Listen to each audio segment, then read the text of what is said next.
Atkal pret Vācijas braucēju, ja es nemaldos, jā. Nē, Nīderlandieti, Bārtu. Toms Dreblis pa oranžo trasi un Bārts Bruninkuis pa balto trasi.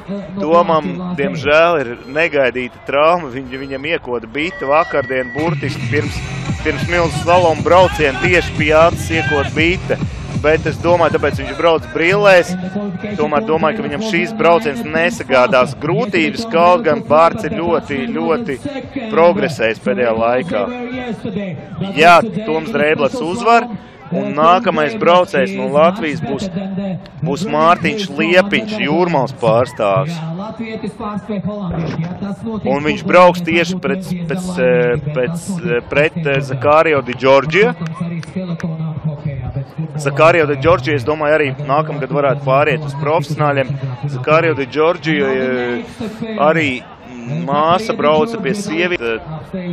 Viņam nedaudz ir aizpampus dēļ tā arī acis. Viņam traucē tas nedaudz braukt. Tas tiešām ir svarīgi redzēt šos te konusus. Un braucēji ir gatavi.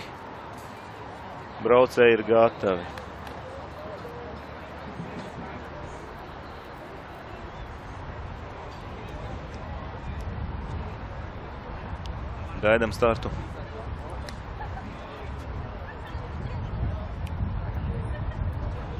Laiks kļūst ar katru sekundi sliktāks un sliktāks. Mums draud arī lietus, tas būtu ļoti bēdīgi. Un amatieri ir ceļā. Tā, Toms ir viegli vinējis šo te braucienu. Viņš nemaz pārāk daudz necenšas. Viņš viegli vinē, jā. Toms ir pusfinālā. Mārtiņam Liepiņam ir tagad jāveic savus braucienus. Es domāju, Mārtiņš Liepiņš būs ļoti